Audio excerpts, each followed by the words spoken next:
So it's wonderful to have Dr. Brodie with us today. Brodie's an executive one-to-one coach, a team coach, a leadership facilitator. He's also a faculty member at Catalyst as well. And yeah, I'm very grateful for you making the time today, Brodie. Thank you very What would much. you like to say just to introduce yourself to the group? Yeah, well, I was reflecting on that just a moment ago, and I was thinking actually, I mean, I do have a real passion for teams and curious about where that came from. So I'm just going to give a bit of a bio of my Please. life, my sort of working life, really, because it really fits into teams. Mhm. So I became a sort of coach about 15 years ago, trained with Damion. Um, but previous to that, I was in very operational roles. So I was managing multiple brands, multiple teams, and really what I recognized was if I had the right people in the right place doing the right thing, the sort of commercial profit was starting to take care of itself, which led me to becoming a coach. And then with that, this sort of real interest around coaching the individual, but then starting to think about the team and the team dynamics, which really led me to having this real interest in team coaching. And what I would say to that is leading multiple teams, you recognize how you get it wrong so often. So becoming a team coach, it felt safer because I'd led a lot of teams in the past. Because team coaching is, can be very challenging. And so actually recognizing our own biases and all that sort of stuff is really useful.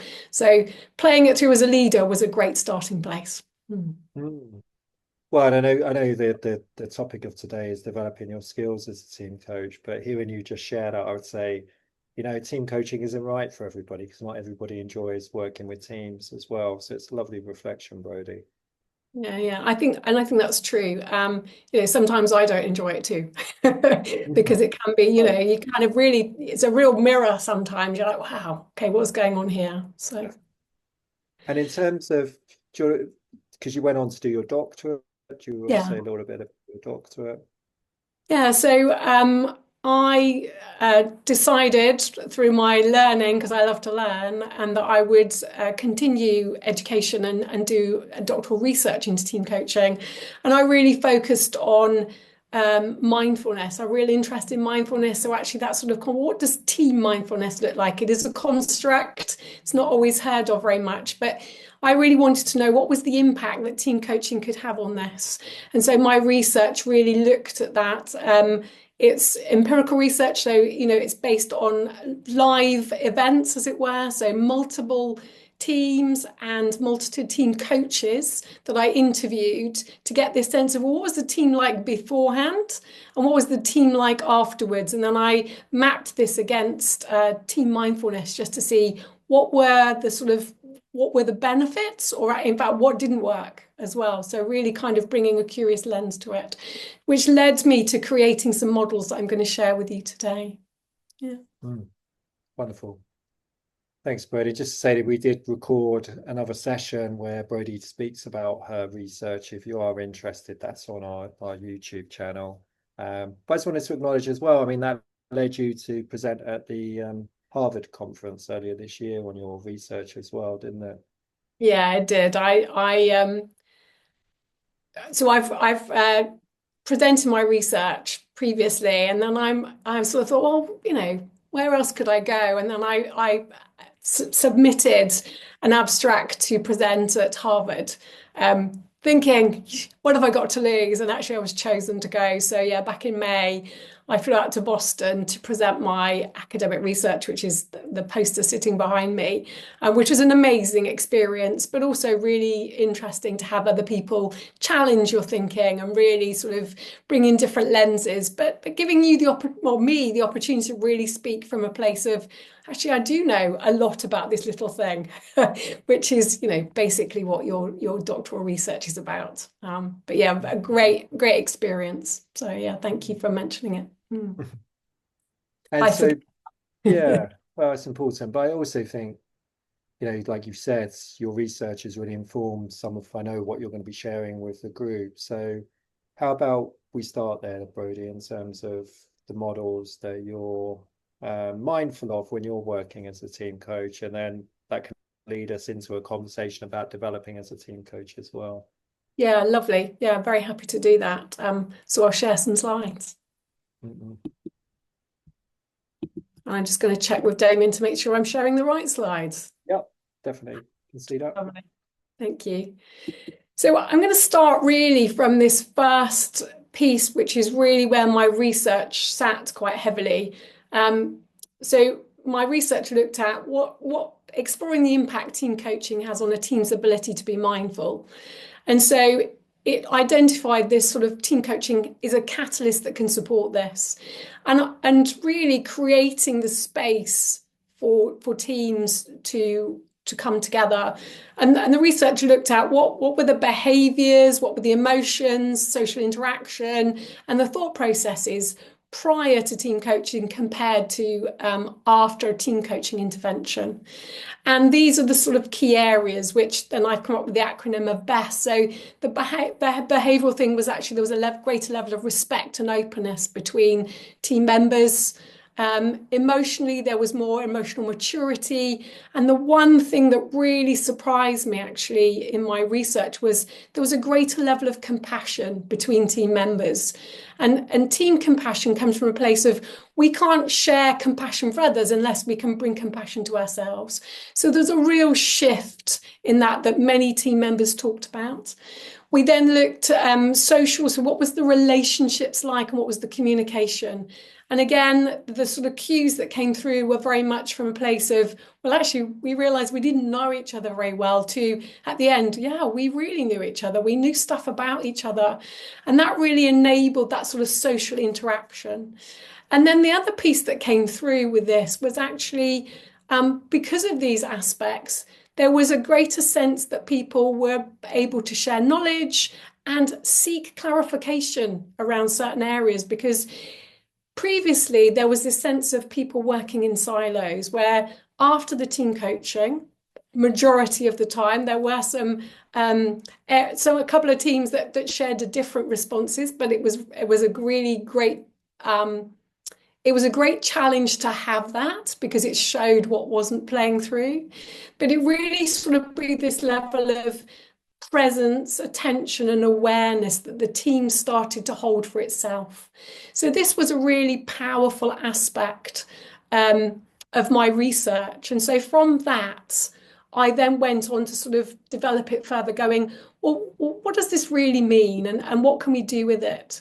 So one of the things we need to think about as a team coach is thinking about how do we support them to have presence, attention, and awareness to themselves.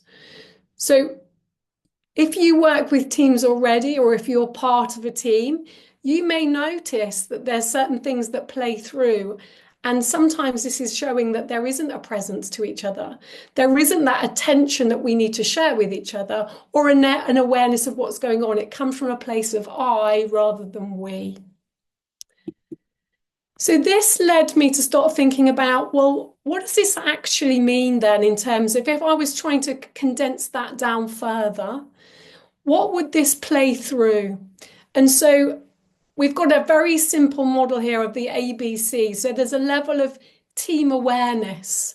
There's a greater awareness of each other. They're attentive to each other's needs, as well as the team here that it's here to deliver.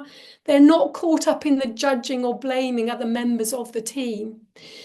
Alongside that, and there's a balance to this, alongside that is that opportunity, that breathing space. So the team values having the opportunity and space to reflect as a team, so they can think about the teamwork and the task work. And that's really important about this balance here. And as a team coach, we often work with the team in fast-paced environments. And so having the time, the space for them to really breathe as a team can be quite rare. And then finally, this aspect around clarity. So there's, with the team awareness and the space that they've had to start thinking about how they're functioning together, they can start asking questions and focusing on team objectives. And this often creates that clarity around, well, where are we going? Well, and whose role is that within the team? And so sometimes what we find, if we've got team awareness and they have the space, but they have lack of clarity, then this can lead to anarchy within the team, confusion, and even hesitation. So there's like we don't really know what's going on. And of course, without that clarity, it can start to erode other areas. If we've got awareness and clarity, but we don't have the space to really consider these things, it can turn into that high-paced, transactional, and slightly blinkered approach to the work that the team needs to do. And then finally, if we have the space and the clarity, but we don't have the team awareness, then that can lead to cultural erosion, siloed working, but missed synergy. And we start repeating work that's already been done because we didn't realize somebody else was doing it. And so this is where we start thinking about, well, what is that space? And if you look at the model here, it's sort of wrapped around the terra communis. And this is about a collectively held psychological and relational space that supports team learning, mutual understanding. So we are trying to create that mindful space by doing that. So the team coaching can create that catalyst to enable this to happen and for teams to strengthen these three areas. And so moving that on slightly further, we then come to this place of the three teams of team coaching. And what I want to say here is when we start thinking about this as a team coach, before we get into those three T's, we actually need to start thinking about our own presence. So really thinking about the whole team environment, developing our own ability in what are we seeing? What are we hearing? What are we experiencing with the team? What are we not hearing? What are we not seeing? So again, just recognizing what our presence is. And we also need to widen that lens as well. So we need to be present to include the environment. What is the environment they're existing in? What's that like? Is there change? Is it static? But also the wider piece as well. What's going on in their sector? So actually there are these multiple lenses that we as team coaches need to have this awareness around, especially if this team is required to function and perform in this. If we just think about the team in its own right, then actually we're going to struggle as a team coach to hold that and enable them to work better. Our attention, that's the equality of our attention, and that informs how we interact with the team. So thinking about where are we focusing as a team coach? And one of the things I would really encourage working with is there's two of you as team coaches, because it's quite a large space to hold. And so really somebody's sort of in there with the team and somebody's slightly sitting on the edges, just working out what the dynamics are, what's being said, what's not being said, where is the team's focus. So again, having a colleague with you is very useful, and actually you can switch roles throughout that. So it's really important around our own attention, where we're focusing that, and also our awareness. So that quality is, really thinking about our own awareness and what are we getting pulled into? Because sometimes in the team coaching environment, we can get the blame. Sometimes the teams, when they get really confused or there's an avoidance, they might try and hooking the team coach to play the pseudo leader or to create if we haven't got time for this. So again, how do we manage our own space, that awareness around what we're bringing and also what the team bringing? And then with that in mind, we can then start thinking about the other aspects. So what are we noticing at that teamness level? What do we experience? Is there a sense that everyone's included? Is there an openness to the conversation? Or is there a real level of politeness? So if they're playing politeness too hard, what's not being said and where is it being said if it's not being said in the room? So having that level of curiosity that the team hold themselves with, so they understand how the team is functioning as well as us as the team coach. And really starting to sort of tune into, are they working as one? Or is there a sense that some are breaking out on their own? And actually, the whole thing we know about teams is we need to bring them together, to function together, to work together in service of. So if there are one or two that are pulling out and playing the sort of siloed game, what's our role in that as a team coach to just notice it and share it, see how the team makes sense of it? So we need to consider the role within the team and what we're experiencing, but also how are we helping them create this place? So one of the aspects that came out loud and clear from my research was contracting. So not only the team coach contracting with the sponsor, the organization, with the individual team members, with the team collectively, but also the team contracting with themselves. What are the ground rules they're going to set up here to make sure that they can hold each other account in this teamness space? And that's really, really important. And really, reflecting on my research, some people are like, oh yeah, we sat down and we actually really tuned into how are we going to behave here? When we don't agree, what does that really look like? And are we prepared to have those conversations? So it was a great way of really starting to sort of challenge their thinking. Time is the next one. And as I mentioned, for the team itself, creating the breathing space. Now, at one level, team coaching does create time for the team, which is great because they start to notice the value in it. As that builds, part of the role of the team coach is, okay, so you're doing it here. When are you doing it when I'm not in front of you? Because it's not my role to manage you in this. If you're finding this is really valuable, how are you doing it in your own time? How are you bringing this together and having these conversations? Because part of the role as a team coach is to make yourself redundant. The team stop performing and they don't need you anymore. Yeah, so it's really kind of challenging their thinking around, oh yeah, but we don't have time for that. But you're telling me it's really important.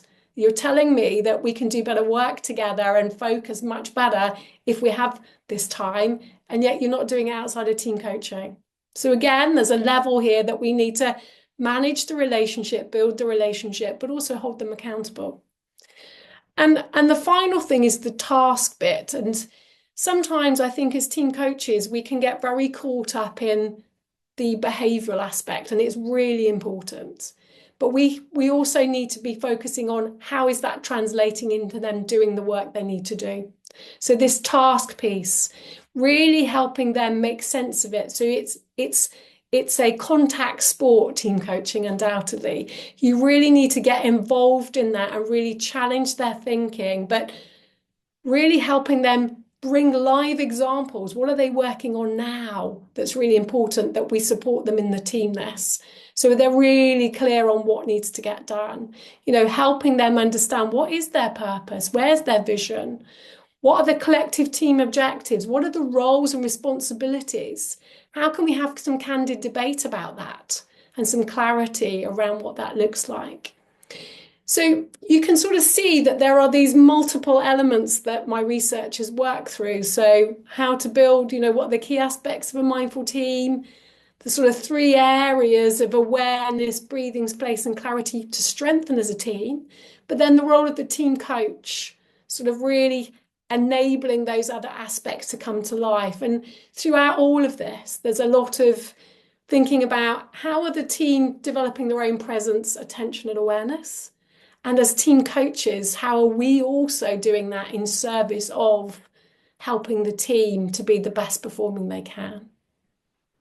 So I'm going to bring that to a close, Damion, unless there's any questions. Well, yeah, there are some questions that have come through, but I want to just reflect as well, if that's okay, because Oh, great. looking at your model, I was reflecting on my own experience of working with teams, and often when teams are consulting with us about support as well. And I would say often it's about the awareness and clarity that they come for team coaching, unless, of course, there's real conflict on the team. Yeah.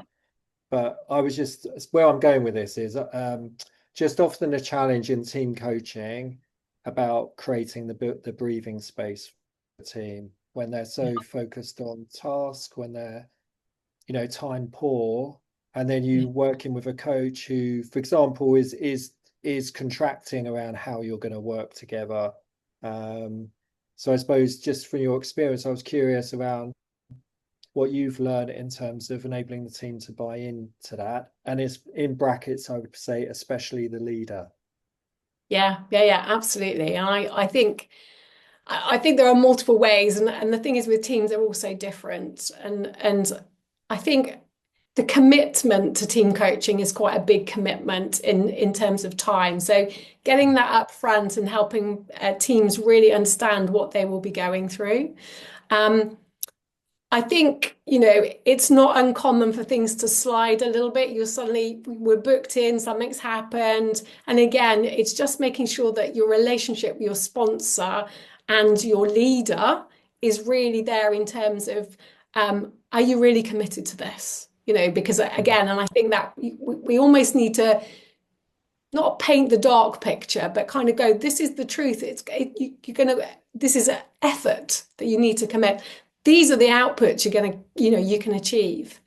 Um, After a round of team coaching, and that could be anything from 4 to 6 sessions over, I don't know, 6, 9, 12 months. There's usually a good sort of 4, 6 weeks between each session. Um, I try very hard to try and get as much, a good half day for the first one. An ideal would be 2 days, and that's what we always used to do. But the pandemic seemed to change that quite significantly. The world's got faster. What I'm noticing is at the end of the team coaching, they're kind of like, yeah, that's great, brilliant. And I might sort of say, well, I'm going to check in with you in 6, 9 months' time, or even 12 months' time.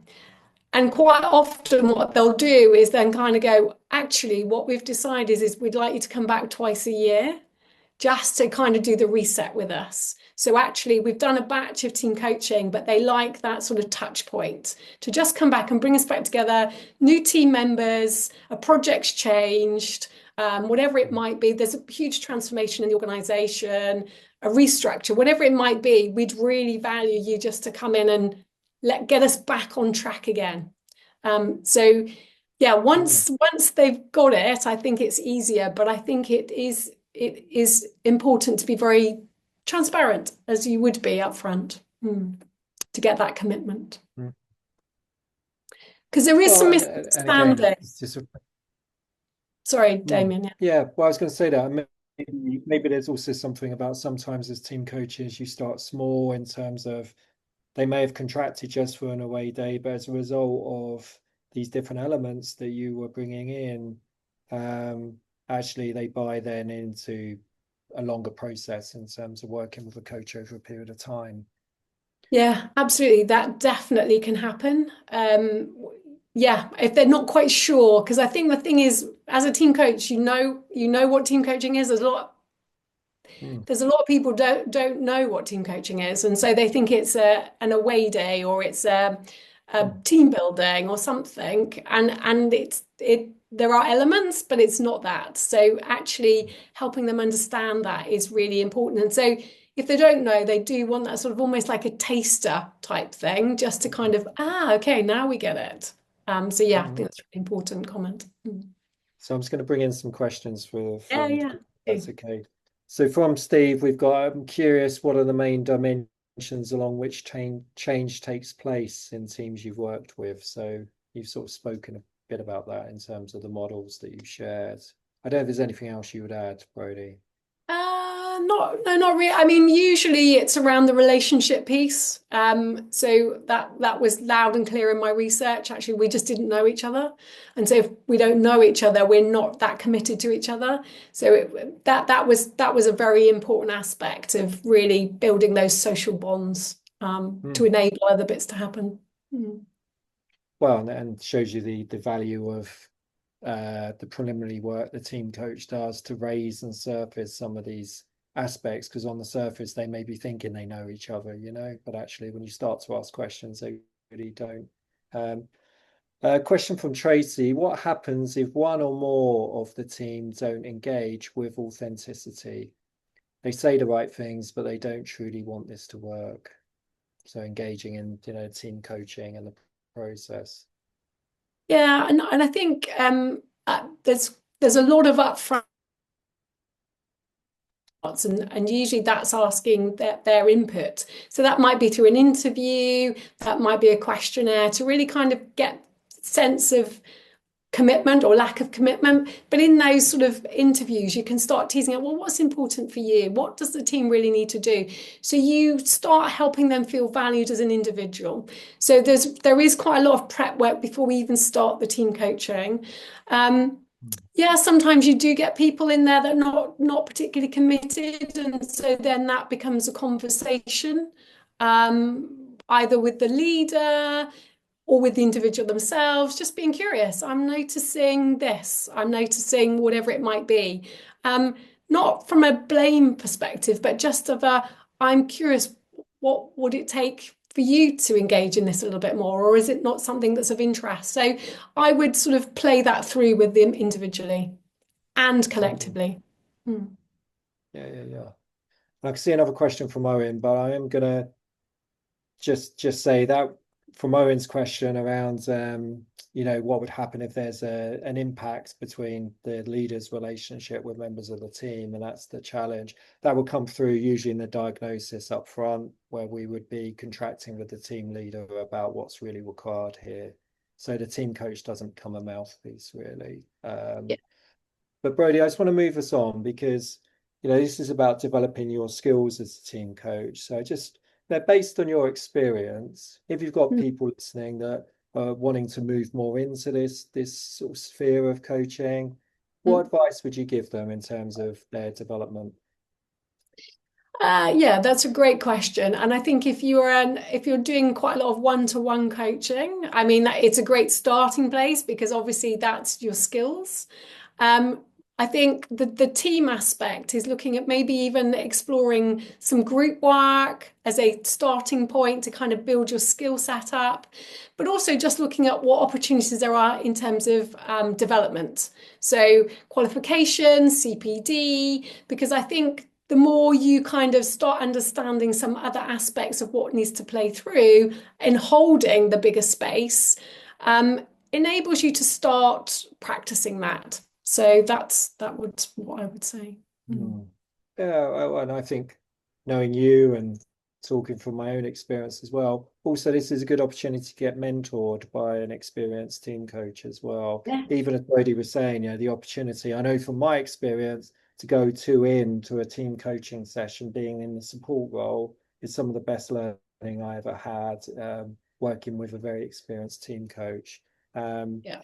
yeah, and just to say, Brodie will be part of the faculty on our team coach training program that will be coming soon. So we will be sharing more information out about this because, as Brodie's saying, it's a big dashboard to hold as a team coach. So it's important that you've got an understanding of the various components. So that's something that will be coming. Um, Brodie, just as a way, because I appreciate we're at time. So just if people do want to get in contact with you to hear more about your research, what's the best way that they can connect with you? Yeah, so I'm on LinkedIn under Dr. Brodie, so just reach out. Quite easy to find in that way. But yeah, love to meet up with people, chat about my research or any questions, and really looking forward to helping people develop these skills further. Yeah, as team coach training. So very excited.